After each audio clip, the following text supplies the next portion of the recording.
오행별 재성에 대한 이야기를 해볼까 합니다. 명리학은 현실주의가 강한 중국에서 탄생을 한 학문이에요. 이 사주가 과연 관직을 얻을 수 있겠느냐, 소위 말해서 출세를 할 수 있겠느냐, 또는 여성의 사주를 볼 때는 정경부인이 될 수 있는 사주냐 아니냐, 이렇게 세속적으로 재와 관을 중심으로 높은 가치가 매겨졌었단 말이에요. 이게 이어져서 일부 명리학자들 중에서는 사주에서 재성과 관성을 제일 중요하게 보는 분들도 많이 계십니다. 재성은 이제 재물에 해당될 거고요. 관성은 조직에 해당이 되겠죠. 확장하면 관성이 명예, 사회적 직위에 해당되기 때문에 얼마나 내가 출세할 수 있겠느냐, 이런 것들을 가늠하기 위해서 재성과 관성을 중요하게 보는 분들이 계시는 것 같아요. 어쨌든 명리학은 이런 현실주의적 속성이 강한, 세속주의적 속성이 강한 중국에서 탄생한 학문이기 때문에 명리학 자체가 이 재성, 이 재물에 대한 관심이 상당히 많았습니다. 이 재성 중에서 가장 현실적인 재성의 오행은 뭘까요? 당연히 금오행입니다. 옛날에는 화폐가 조개로 쓰였는데 그 다음 단계는 쇠, 동전으로 쓰였잖아요. 물론 요즘은 지폐를 가지고 다니지도 않고 온라인으로만 이체를 하다 보니까 형체가 없긴 하지만 전통적으로 금오행이 상징하는 결실, 이건 어떤 가치를 꽉꽉 눌러 담은 거거든요. 그래서 이게 재물과 가장 관련이 크다고 본 거예요. 이 금의 재성은 형질 자체가 어떤가요? 가장 단단합니다. 아까 말씀드렸던 동전이죠. 이 눈에 보이는 거예요. 손에 쥘 수도 있고요. 그래서 내가 돈을 모은다, 그러니까 금오행이 재성이 되려면 어떤 일간이어야 되죠? 화일간입니다. 화일간인 경우 금오행이 재성이 되는데, 이런 경우에는 내가 돈을 모을 때 굉장한 집중력을 발휘한다, 이렇게 보시면 됩니다. 그리고 화일간이 보통은 자기를 꾸미는 것도 좋아하고 사치하는 것도 즐겨해요. 그런데 금재성이 너무 과다하지 않고 적절하게 발달이 되어 있으며 돈을 허투루 쓰지도 않습니다. 내가 소비를 할 때마다 원칙을 가지고 해요. 이게 금재성의 특징입니다. 제가 화일간일 때 금재성의 특징에 대해서 말씀을 드렸는데요. 그러면 이걸 한번 뒤집어 볼게요. 네, 화재성에 대해서 이번엔 이야기를 해보도록 하겠습니다. 저는 재성 중에 가장 업다운이 심한 오행의 재성이 뭐냐라고 한다면 화재성이라고 생각을 해요. 수일간인 경우에는 재성이 화재성으로 짜여질 거 아니에요. 이 화라고 하는 건 형상이 고정적이지 않습니다. 물론 수오행도 마찬가지입니다. 그런데 형상이 고정적이지 않다라는 건 뭐냐면 기분으로 칠 때도요, 기분이 자꾸 변한다, 쉽게 바뀐다, 이걸 한마디로 말하면 감정적으로 동요되기 쉽다라는 뜻이거든요. 그러니까 재성을 재물이라고 할 때 돈을 쓰더라도 어떻게 써요? 기분파답게 씁니다. 기분이 좋으면 내가 경제적으로 여유롭지 않음에도 불구하고 친구들하고 술을 마실 때 그냥 한 번에 계산을 한다거나요, 마음에 드는 게 있으면 갚아야 할 카드값이 많음에도 불구하고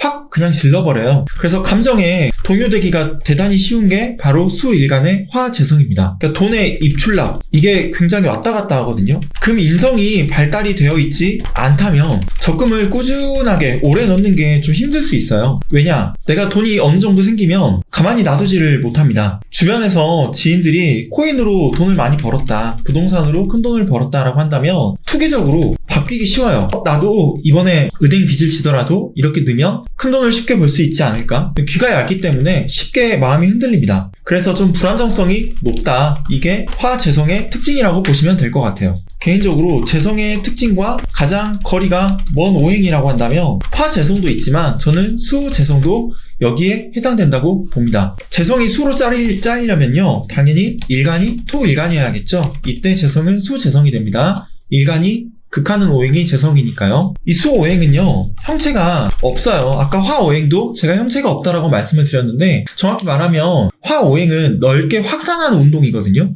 고정된 실체가 없이 사방팔방으로 그 기운이 뻗쳐가는 걸 화오행이라고 해요. 수오행은 형체가 제가 없다라고 했는데, 물론 당연히 수오행을 물상적으로 하면 물이잖아요. 물은 눈에 보이죠. 정확히 말하면 형체가 없다라고 하면 안 되고요, 손에 잡히지 않는다라고 말하는 게 정확할 것 같습니다. 우리가 재물이라고 하면 이 수오행은 재미있게도 뭔가 구체적인 재물의 특징이 좀 약해요. 이게 뭐냐면 수오행이 어느 정도 발달되어 있다고 하더라도 이게 내가 돈을 버는 쪽으로 쓰인다기보다는 어떤 직관력이 높아진다거나 또는 할 줄 아는 재주가 많아진다거나 어떤 재능의 형태로 내가 이거를 쓰는 경우가 많거든요. 수오행이 재성으로 짜여져 있을 경우에는 내가 막 돈을 쫓기보다 내가 꿈꾸는 이상, 이런 것들을 추구할 때 돈이 따라온다라고 보시면 될 것 같습니다. 금오행은요, 가을에 영양분들이 열매로 딱 수렴하잖아요. 바로 그런 기운이에요. 같이 있는 것들이 모여있는 형태거든요. 근데 수오행은 어때요? 그 열매조차 땅으로 떨어지고 없는 상황. 세상에 음기가 가득한 게 바로 수오행이거든요. 눈에 잘 보이지가 않습니다. 어떤 면에서는. 그래서 수오행이 재물에 집착을 하면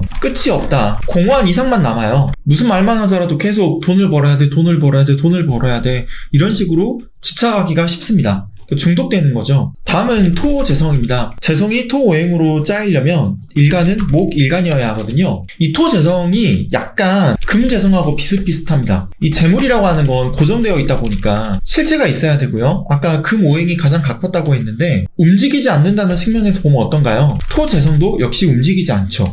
그래서 토재성이 부동산에 좀 가깝습니다. 실제로 목일간인데 재성이 토인 경우, 특히 갑진일주나 일축일주나 이런 분들이요, 부동산에 관심이 좀 많으세요. 그래야 주식이나 코인 같은 거 투자를 했을 때 소위 말해서 재미를 못 봤다 하더라도 집을 산 게 나중에 확 올라가지고 재물을 얻는 경우가 상당히 많습니다. 왜냐면 토재성이 부동산이기 때문이죠. 그런데 굳이 제가 토재성과 금재성을 비교를 한다면요, 금재성보다는 약간 불리한 점이 있어요. 그게 뭐냐면 좀 확실성이 떨어집니다. 내가 돈을 많이 벌려면 중요한 게 타이밍을 잘 잡아야 한다는 거예요. 근데 금재성은 눈에 보이는 실체를 명확하게 줬다 보니까, 그리고 경계를 나누는 힘이기도 하고 계획적이기도 하거든요. 그래서 내가 지금 가지고 있는 자산, 빌릴 수 있는 자산, 이걸 합쳐서 이 정도 벌 수 있을 거야 라고 아웃풋을 명확하게 짜고 들어갑니다. 금재성이 그래요. 그런데 소재성은 이런 힘이 조금 약합니다. 그리고 약간 게을러요. 만약에 내가 투자를 한다, 집을 산다, 코인을 산다, 주식을 산다, 소위 재테크를 한다라고 했을 때 꾸준히 정보를 분석해야 합니다. 요즘 주식 같은 경우 미국하고 이란 전쟁 때문에 하루를 멀다 하고 계속 오르락 내리락 하잖아요. 이런 경우에는 토재성이 좀 유리할 수는 있어요. 그런데 내가 발품을 팔아서 정보를 찾고 타이밍을 재고 주식으로 치면은 부지런히 종목을 발굴해야 하는 이런 부분에 있어서 토재성이 좀 약점이 많습니다. 게으르기도 하지만 어떻게 보면 좀 우직하기도 하거든요. 좋게 말하면요. 그래서 움직여야 될 때 움직이지 않기 때문에 타이밍을 놓치는 경우가 좀 생길 수가 있어요. 이런 단점이 있습니다. 마지막으로 남은 거는 목재성이네요. 목이 재성이 되려면 일간으로 사주가 짜여져야 해당이 될 겁니다. 이 목재성 역시 수재성하고 비슷하게 좀 유동성이 커요. 무슨 얘기냐? 감정에 치우치기가 쉽다라는 겁니다. 화재성도 마찬가지예요, 이 부분은. 그런데 화재성, 수재성, 그리고 목재성을 쭉 놓고 보면 여기서 그나마 가장 현실적인 건 뭘까요? 당연히 목재성입니다. 이 목오행은 좀 재미있는 특징이 있어요. 그게 뭐냐면 정보하고 네트워크를 의미한다라는 겁니다. 목오행 자체가요. 그래서 목오행이 뭔가 투자를 한다고 하면 공부하는 투자, 자기가 머리를 굴려서 꾸준히 움직이는 투자. 왜? 정보하고 네트워크를 의미하기 때문에 인터넷으로 뭔가 검색을 하거나 정보를 차곡차곡 쌓아서 분석을 하거나 사람들과 인맥을 통해서 내가 몰랐던 정보를 얻거나 이런 식으로 주식 투자를 할 때도 종목을 발굴하는 경우가 되게 많거든요. 그런데 역시나 화재성, 수재성, 목재성 다 마찬가지지만 유동성이 상당히 큽니다. 금오행하고 토오행은 유동성이 좀 낮아요. 그래서 목재성도 좀 투자를 할 때 감정에 치우치기가 쉽습니다. 당연히 아까 말씀드렸듯이 수재성보다는 현실적이죠. 그런데 금오행이나 토오행하고 비교를 하면 정보는 많이 쌓아두는데 뭔가 이성적 판단이 흔들리거나 자기 주관이 좀 고집스럽다고 할까요? 그래서 실패하는 경우가 생길 수 있습니다. 목오행의 중요한 특징 중에 하나가 바로 측은지심이라는 거예요. 인의해지 중에서 인해당되잖아요. 그래 돈을 모을 때 확 모아야 되는데 이게 기부를 한다거나 어려운 사람들 있으면 그냥 지나치질 못하거든요. 그래서 내가 이렇게 돈을 모았는데 이걸 좀 좋은 곳에 써야겠다. 사람이 너무 돈만 밝히면 안 된다. 내 욕심을 경계해야겠다 이러면서 타이밍을 좀 놓치는 경우가 생길 수 있습니다. 목 재성을 잘 쓰려면요, 내가 이상을 높게 쌓을 때 그냥 큰 부자가 돼야지 이렇게 하면 안 돼요. 내가 돈을 많이 벌면 어려운 사람을 도와줘야겠다, 기부를 해야겠다, 좋은 일에 써야겠다, 이런 식으로 좀 넓은 가치를 가지고 재물을 모아야겠다라고 마음먹었을 때 훨씬 더 큰 돈을 벌 수 있습니다.